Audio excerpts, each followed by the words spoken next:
Seguinte, gente, nesse exercício aqui, eu quero saber R2 e R3.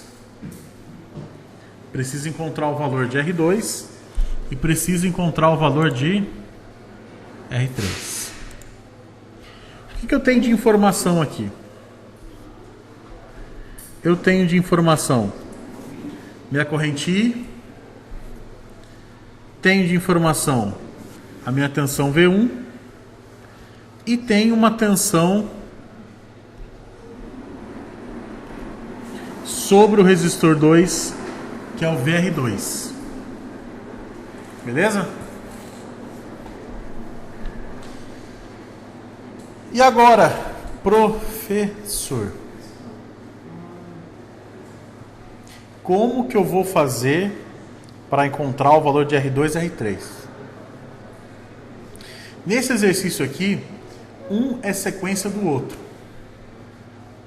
Ou seja, um cálculo é sequência do outro. Então, vamos lá.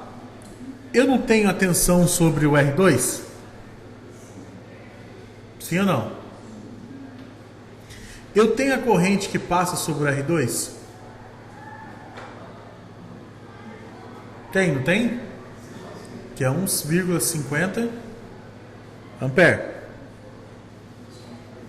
Ok? Eu tenho aqui. Olha lá.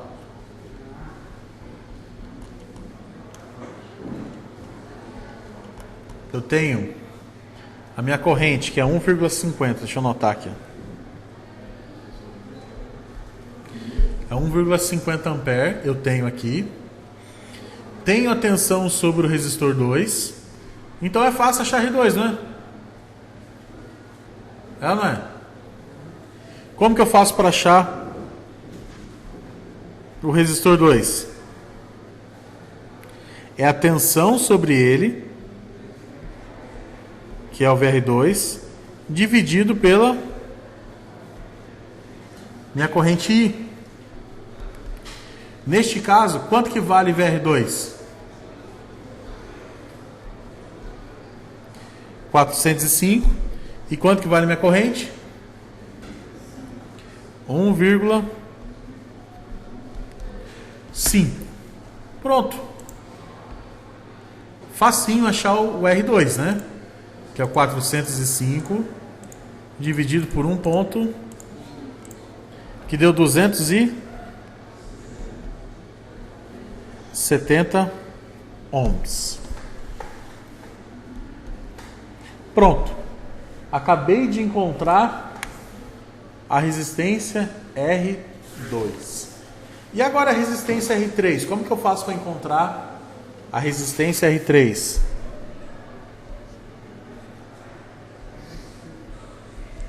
A tensão sobre o resistor 3 dividido pela minha corrente I. A minha corrente I, como é um circuito em série, é a mesma para todos os componentes. Beleza? Agora, o VR3, você concorda comigo que é a diferença entre o VR2, o VR1 aqui e o V1? Por que, pessoal? Porque o meu V1 é a minha tensão total, ela é o somatório de VR1 mais VR2 mais VR3. Portanto, o meu VR3 aqui, ela é V1 menos VR1 menos VR2. Entenderam a manipulação que eu fiz aqui? Se a minha tensão V1 é o somatório de todas as tensões em cada uma das cargas, então a minha tensão V1 é VR1 mais VR2 mais VR3. Portanto, se eu isolar aqui o VR3, eu vou encontrar que o VR3 é nada mais nada menos do que V1 menos VR1 menos VR2. Todo mundo consegue enxergar ali em cima? Ótimo. Agora eu pergunto para vocês, o VR2 eu tenho, não tem? E o VR1? Como é que eu vou fazer? Vou ter que encontrar, né? Como é que eu calculo tensão?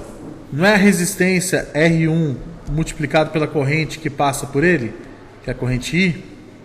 Quanto que vale R1? 50. Quanto que vale a corrente? 1,5. Portanto,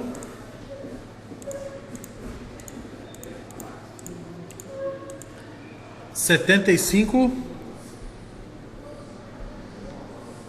volts. Opa.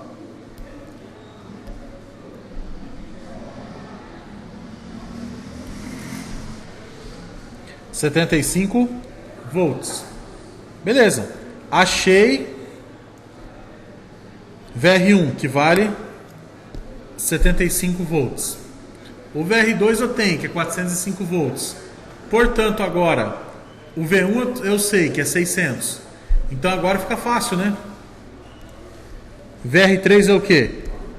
O V1, que é 600, menos. Quanto que eu achei no VR1?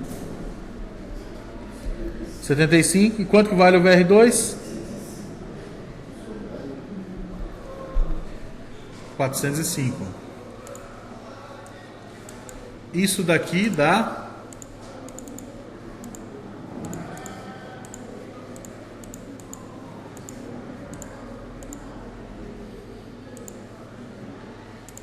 120 volts.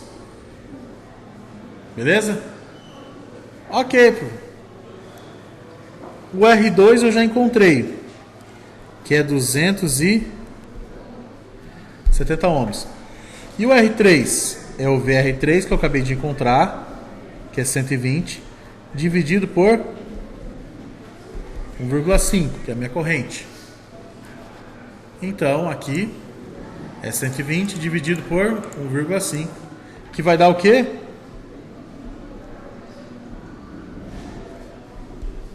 80 ohms.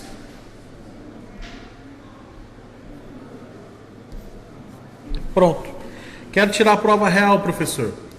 Como é que eu calculo a resistência, a corrente total, a tensão sobre a resistência total? Então, se eu pegar 600 e dividir por R1, que é 50 ohms, vamos calcular total aqui, ó, 270 e 80, somo, divido, olha quanto deu a corrente? 1,5, ou seja, o nosso cálculo está correto. Então, viram a jogada que eu fiz aqui? O R2, perdão, ficou fácil encontrar, porque eu já tenho o VR2 aqui. Se eu tenho o VR2 e tenho a corrente que passa por ele, ficou fácil encontrar, achei a resistência de 270 ohms. Agora, o R3, eu não tenho a tensão sobre o resistor 3. Infelizmente, eu não tenho, né?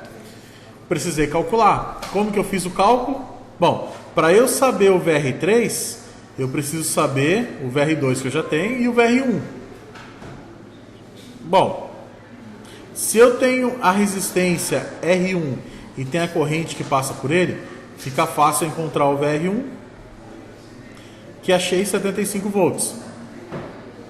Bom, tendo VR1 e tendo VR2, que é a tensão sobre o resistor 2, agora é só somar essas duas tensões, né?